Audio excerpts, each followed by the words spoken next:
তোমার মতো আমার মতো যুবক এই দুনিয়ার জমিন থেকে আল্লাহ পাকের দিনকে কায়েম করার জন্য আল্লাহ রাস্তায় তারা শহীদ হয়ে গেছে। এই দুনিয়ার বুকে এই যুবকদের রক্তে মাটি লাল হয়ে গেছে। এখন অবধি পর্যন্ত যুবকদের রক্তের সেন্ট এখনো ভেসে ওঠে এই ভারতবর্ষের মাটিতে। জোরে বলুন সুবহানাল্লাহি ওয়া বিহামদিহি। ও যুবক, ইতিহাসকে একবার দেখো, লক্ষ্য করে কি হয়েছে অবস্থাটা। ওয়ালতাকুম উম্মাতুন ইয়াদউনাল খায়র ইয়া'মুরুনা বিল মারুফ ওয়া ইয়ানহাউনাল মুনকার ওয়া উলাইকা হুমুল মুফলিহুন। এই আয়াতে লক্ষ্য করে দেখো। ও যুবক, বলতে যাচ্ছি একবার আসি আগিয়ে, দিনকে একবার লক্ষ্য করি, কোরআনকে লক্ষ্য করি। ও যুবক, শুনেছো? ইতিহাসকে খুলে দেখো একবার, ইতিহাস কি বলছে একবার। তরতরে তাজা 28 বছরের যুবক মাওলানা উবাইদুল্লাহ সিন্ধি রহমতুল্লাহ আলাই, এরা তরতাজা, বেলি ফুলের মতো টকটকে রং তার ছিল। এই দিনকে বাঁচাতে গিয়ে, এই কোরআনকে এই আল্লাহর জমিনে বাস্তবায়িত করার জন্য তিনি দুনিয়া থেকে বেঈমানগুলো নৃশংসভাবে তাকে হত্যা করে দুনিয়া থেকে বিদায় করেছে। একবারের জন্য তিনি কখনো তিনার জবান থেকে উহু শব্দটা উঠেনি। হাসি মুখে তিনি দুনিয়া থেকে বিদায় দিয়েছেন। তিনি যেদিন দুনিয়া থেকে চলে যান, সেই দিন তিনি হাসছে, জিজ্ঞেস করছে তারা, এতগুলো আঘাত করা হয়েছে, চতুর্দিক থেকে তোমার দেহের মধ্য হইতে রক্ত ঝরঝর করে পড়ছে, তুমি হাসছো কেন? মাওলানা উবাইদুল্লাহ সিন্ধি রহমতুল্লাহ আলাই তিনি বলেছিলেন, আমি চোখে দেখতে পাচ্ছি, আমার সম্মুখে জান্নাতুল ফেরদাউস আল্লাহ পাক ভাসিয়ে দিয়েছে, দেখতে পাচ্ছি, আমার সম্মুখে দেখতে পাচ্ছি, আমার দুই নয়ন দিয়ে জান্নাতুল ফেরদাউসের হুরেরা নামার জন্য তারা প্রতিযোগিতা শুরু করেছে। জোরে বলুন সুবহানাল্লাহ। ও যুবক, আজ এই কোরআনকে যারা হাতে ধরেছে, এই কোরআনকে যারা বুক দিয়ে ধরেছে, আল্লাহ পাক তাদের সম্মানকে বাড়িয়ে দিয়েছে। ঠিক না বেঠিক? জোরে বলেন, জোরে কথা বলেন। আর যারা কোরআন থেকে পিছিয়ে রয়েছে তাদের, জোরে বলেন, যারাই করেছে। ও যুবক, আজ তুমি তাসের আড্ডায়, ক্যারামের আড্ডায় তুমি সময় কাটিয়ে দিচ্ছ, আর তোমার দেখা দেখে আরো 5টা যুবক গিয়ে পাশে দাঁড়িয়ে যাচ্ছে, তাদেরকে তুমি কিচ্ছু বলতে পারো না। তুমি একজন নামাজি ছিলে, তুমি বেনামাজি হয়ে গেলে। হায়রে যুবক, এই যৌবনটা তুমি কি করে আল্লাহর কাছে জবাব দিবে বলো একবার। একটি যুবক এই কোরআনকে বাস্তবায়িত করার জন্য ইতিহাস বলছে, ভালো করে শুনুন।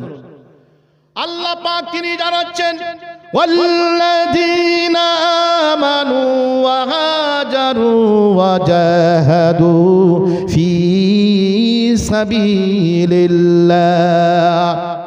যারা ঈমান এনেছে, যারা হিজরত করেছে, এবং যারা আমার রাস্তায় আমার দ্বীনের জন্য যারা প্রচেষ্টা চালিয়েছে। বন্ধু আমার, বাপজিরা আমার, সিরাতে নোমানের মধ্যে, সিরাতে হিসামের মধ্যে পাওয়া যায়, রোম দেশের একজন ব্যক্তি, ওই দেশে আজান হয়, মসজিদে আজান দেওয়া হয়, একামত দেওয়া হয়, কোরআন তেলাওয়াত করা হয়, আর যুবককে ধরে ধরে তারা হত্যা করে। একটি যুবক জিজ্ঞেস করছে তার মা বাপকে, ও মা বাপ, তুমি দয়া করে বলো, যারা নামাজ পড়ছে, যারা আজান দিচ্ছে, যারা কোরআন পড়ছে, যারা কোরআন নিয়ে চলাফেরা করছে, কি অপরাধ করেছে, কি তারা পাপ করেছে, তাদেরকে আজকে হত্যা করা হচ্ছে, কি অপরাধ করেছে? মা তার বাপ বলে, ও বাচ্চা, ভালো করে শোনো, এদের কোনো দোষ নাই, কোনো কিচ্ছু নাই, একটাই দোষ হচ্ছে তারা কোরআনকে নিয়ে দুনিয়ার জমিনে বাস্তবায়িত করার জন্য মসজিদে আজান দেয়, আল্লাহর ধবনকে আওয়াজ করে দেয়, এই অপরাধের কারণে এদের শাস্তি হচ্ছে।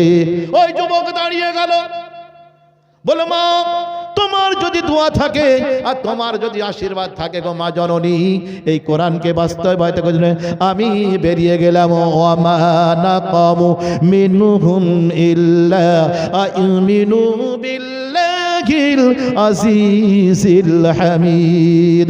যারা বলে সুবহানাল্লাহ। ওই যুবক মার কাছ থেকে আব্বার কাছ থেকে দোয়া নিয়ে বেরিয়ে চলে গেছে। গিয়ে তিনি একটা হাতে ছিল ঘড়ি, ওই ঘড়িটাকে বিক্রি করে যুবক একটা বস্ত্র কিনে দাঁড়িয়ে যায়। ওই যুবককে চতুর্দিক থেকে যখন ঘিরে ফেলে বেঈমানগুলো, ওই যুবকের মুখ থেকে উচ্চারণ হয় আল্লাহু খায়রুন হাফিজা ওয়া হুয়া আরহামুর রাহিমিন। রব্বুল আলামিন তোমার দ্বীনের জন্য, তোমার কোরআনের জন্য, তোমার নবীর সুন্নতকে বাস্তবায়িত করার জন্য আল্লাহ পাক আমি দাঁড়িয়ে গেছি। রব্বুল আলামিন চতুর্দিকে বেঈমানের আমাকে ঘিরে ফেলেছে। আল্লাহ পাক আমার সেরকম শক্তি নাই, আমার সেরকম ইমানের বল নাই, আমলের বল নাই। রব্বুল আলামিন তুমি যদি হযরতে নূহকে যদি আল্লাহ পাক প্লাবনের হাত থেকে বাঁচাতে পারো, রব্বুল আলামিন গো দয়া করে রব্বুল আলামিন এই কোরআনকে বাস্তবায়িত করার জন্য আল্লাহ পাক এই বেঈমানদের হাত থেকে তুমি আমাকে হেফাজত করো। জোরে বলুন সুবহানাল্লাহ। ওই যুবকের মুখ থেকে যখন উচ্চারিত হয়েছে একটি ভাষা উচ্চারণ হয়েছে, ওই যুবক তিনি শুনতে পেয়েছেন বাশশিরিল্লাযীনা আমানু ওয়া আমিলুস সালিহাতি আন্না লাহুম জান্নাতিন তাজরি মিন তাহতিহাল আনহার কুল্লামা রুজিকু মিনহা মিন থামারাতির রিজকা।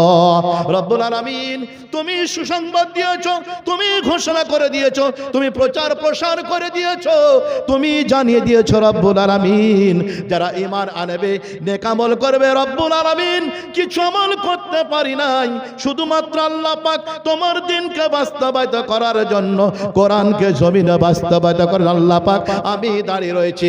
রব্বুল আলামিন তুমি আমাকে সাহায্য করো, আল্লাহ পাক তুমি আমাকে সাহায্য করো। ওয়া কানা হাক্কান আলাইনা নাসরুম মিনাল মুমিনিন। আল্লাহ যদি আমি মুমিন হয়ে থাকি, শস্য দানা পর্যন্ত আমার ভিতরে ঈমান থাকে, আল্লাহ তোমার ঈমানের বদৌলতে আল্লাহ পাক তুমি আমাকে উদ্ধার করো। জোরে বলুন সুবহানাল্লাহ। ওই যুবক ছেলেটি নারায়ে তাকবীর ধ্বনি দিয়ে যখন একবার ঘুরিয়েছে, আল্লাহ রাব্বুল আলামিনের ইচ্ছায়, আল্লাহ পাকের ইশারায় একটু বেঈমান ওই জায়গাতে দাঁড়াতে পারেনি। জোরে বলুন সুবহানাল্লাহ। মুসলমান বাপজির আমার, ভাইয়ের আমার, এই কোরআন এখানে আলোচনা হচ্ছে, আর আমরা যুবক এমন মুসলমান, আমরা এমন ইমানদার, আমাদের শোনার টাইম থাকে না, আমরা বসতে পারি না এই প্যান্ডেল আসতে। আল্লাহর আজান হয়, মসজিদের পাশ দিয়ে ঘুরে চলে যায়, তাকিয়ে দেখি কেমন হয়েছে মসজিদে, আজান কিরকম দেয়, এটাই থাকে। ও যুবক বাপজির আমার, ভাইয়ের আমার, বলবো এই কোরআনকে বাঁচানোর জন্য, বাস্তবায়িত করার জন্য যুবকদের প্রয়োজন। এই যুবকদেরা যদি দাঁড়িয়ে যায়, ইনশাআল্লাহ আবার ওই দিন ফিরে আসবে, ওই ধমনী আকাশ বাতাস বৃক্ষলতা পর্যন্ত ভেসে উঠবে। যুবকরা যদি দাঁড়িয়ে যায়, আছি রাজি আমরা, মানিক যুবকরা আছি রাজি, যুবকরা যুবক যদি দাঁড়িয়ে যায় ইনশাআল্লাহ সব কিছু হয়ে যাবে। এই যুবক সব কিছু করতে পারে। এই জন্য আল্লাহ পাক যুবকদের জন্য আল্লাহ পাক 5টা শর্ত দিয়েছে। কটা শর্ত দিয়েছে মানিক? 5টা শর্ত। এই 5টা শর্ত যুবক মেনে চলে, ইনশাআল্লাহ আজিজ আবার ফিরে আসবে সুদিন, আবার প্রত্যেকটি জায়গাতে ভেসে উঠবে লা ইলাহা ইল্লাল্লাহ মুহাম্মাদুর রাসূলুল্লাহ। রাজি আছি আমরা? রাজি আছি শোনা? এই জন্য বাপজিরা আমার, ভাইরা আমার, বলবো যুবক এগিয়ে এসো দিনের জন্য, দিনকে ভালোবাসি, দিনকে নিয়ে একটু আলোচনা করে দেখি। দিন করেছে 5টা আল্লাহ পাক, 5 মিনিট সময় আছে, 5টা আল্লাহ পাক শর্ত দিয়েছে যুবকদের জন্য, যেটা কোরআন বলছে। ইনশাআল্লাহ জিস এই 5টা শর্ত দিয়ে বলে ইনশাআল্লাহ জিস আমার কথা কি করব। রাজি আছেন আপনারা? জি রাজি আছেন? যদি রাজি থাকেন তাহলে পেছনকার লোক একটু সামনে আসেন, একটু সামনে আগে আসি। প্রচুর ফাঁকা জায়গা, এটা বেইজ্জতি না করে মালিক মজলিসকে আমরা, এটা মজলিস বেইজ্জতি হচ্ছে, একটা প্যান্ডেল কষ্ট করে তারা করেছে। আসি মালিক, এই দান কাজে লাগবে যখন প্যান্ডেলকে ভরবো।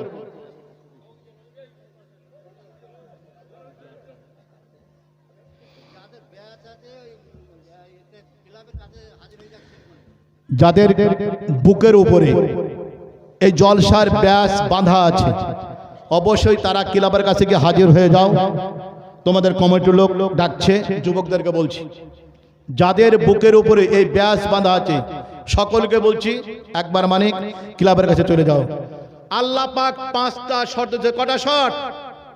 কটা শর্ত? এরে শুনুন,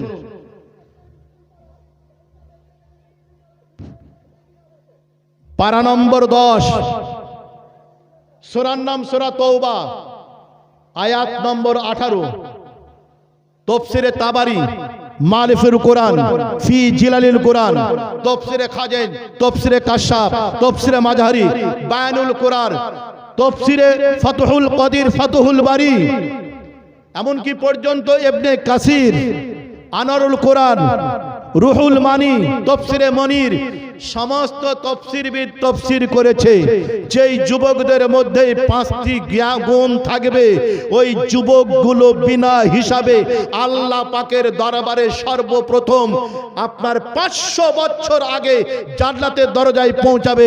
জোরে বলুন সুবহানাল্লাহ। তাও আসতে বলছেন আপনারা? তাও সুবহানাল্লাহ আসতে বলছেন? কটা শর্ত? কটা শর্ত? বৃদ্ধকে বলেনি, যুবকদের জন্য আল্লাহ পাক বলেছেন। কাদের জন্য বলেছেন? যুবকদের জন্য।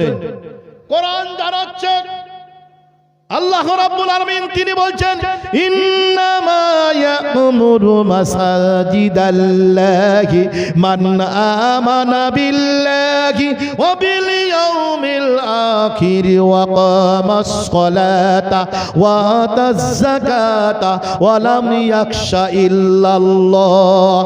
আল্লাহর কোরআন বলে যাদের মধ্যে 5টি গুণ থাকবে, 5টা গুণকে মেনে নেবে আল্লাহ রাব্বুল আলামিন ওই যুবকদেরকে আল্লাহ পাক বিনা হিসাবে জান্নাতুল ফেরদাউস নসিব করবে।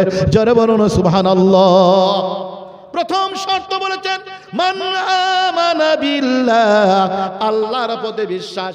আমি দুনিয়ার জমিনে যে কর্ম করছি, যে কথাগুলো বলছি, যা কর্ম করছি, আল্লাহ পাক তিনি বলেন মা ইয়ালফাদু মিন কাউলিন ইল্লা লাদাইহি রাকিবুন আতীদ।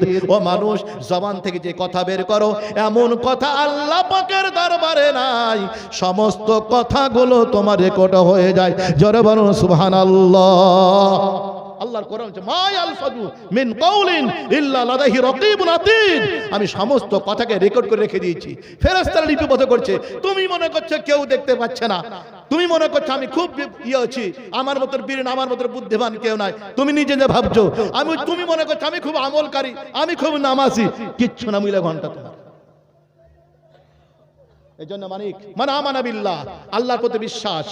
আল্লাহকে এক জানতে হবে। তিনি দেখছেন, তুমি সামিউল বাসির, আল্লাহ পাকের নিরপেক্ষ গুণ রয়েছে, তার মধ্যে একটা সামিউল বাসির, লাতিফুল খবির, হাইকুল কাইয়ুম। এই কথাগুলোকে মনে রাখতে হবে। আল্লাহ দেখছে, শুনছে, সবকিছু করছে। আমি কি করছি না করছি, রাতের অন্ধকারে তুমি কি করো তোমার স্ত্রী জানতে পারে না। তুমি যে গুনাহ করো তোমার স্ত্রী জানতে পারে, তোমার স্ত্রী গুনাহ করে তোমার বলার কোনো ক্ষমতা নাই। কে জানতে পায়? এই বিশ্বাসটুকু যেদিন আনতে পারবে সেদিন তুমি খালিস মুমিন হতে পারবে।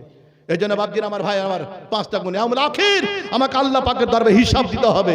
আকামাস সালাত, নামাজকে প্রতিষ্ঠিত করতে হবে এবং প্রতিষ্ঠিত করাতে হবে। বর্তমান সমাজের বুকে যত মসজিদ রয়েছে, সমস্ত মসজিদের সেক্রেটারি, সভাপতি, ক্যাশিয়ার রয়েছে, সবগুলো বেনামে রয়েছে, মুখে দাড়ি পর্যন্ত থাকে না। ঠিক না? ঠিক করে বলেন। সমাজ শেষ হয়েছে, এখানে শেষ করে দিয়েছে। এই জায়গাতে লাঠির বল, টাকার বল, অর্থের বল, পার্টির বল রয়েছে। দে সভাপতি করে, দে সেক্রেটারি করে, নামাজ পড়ুক বা না করুক, আল্লাহর কোরআনকে অবাধ্য করা কেন? মিথ্যা জানা হয়, লড়াই বাফি, কোনো সন্দেহ নাই, এরা সন্দেহ করে। বাদ দে আলেমদের কথা, আলেমরা বলেছে কথাগুলো আল্লাহ পাক বলেছেন।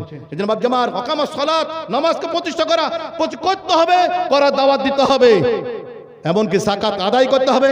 যাকাত আদায়ের জন্য তাদেরকে আগ্রহ বানাতে হবে। আল্লাহ পাক লাভ ইনশাআল্লাহ, আল্লাহ ছাড়া সে ব্যক্তি কাউকে ভয় করে না, কোনো মানুষকে ভয় নাই। হায়াতের মালিক আল্লাহ, মওতের মালিক আল্লাহ। আল্লাহ পাক আমার যতদিন হায়াত রেখেছে, রুজি রেখেছে, পৃথিবীর জমিনে কোনো মানুষের বাবার দিন নাই আমার একটি লোমকে সোজা করতে পারে। ঠিক না? ঠিক করে বলেন। কেউ কিছু করতে পারবে না। লাঠির বল, টাকার বল, অর্থের বল, পার্টির বল রয়েছে। দে সভাপতি করে, দে সেক্রেটারি করে, নামাজ পড়ুক বা না করুক, আল্লাহর কোরআনকে অবাধ্য করা কেন? কোন দিক দিয়ে আল্লাহ পাক আমাকে বের করে দেবে? যদি আমার ভয় যদি আল্লাহর থাকে, ঈমান যদি থাকে, অবশ্যই আল্লাহ পাক বের করে দেবে। জোরে বলুন সুবহানাল্লাহ। রব্বুল আলামিনের কাছে দোয়া করব, রব্বুল আলামিন আমাকে সর্বপ্রথম এই কথাগুলোর প্রতি আমল করার তৌফিক দান করো। আল্লাহুম্মা আমিন। আসসালামু আলাইকুম ওয়া রাহমাতুল্লাহি ওয়া বারাকাতুহু।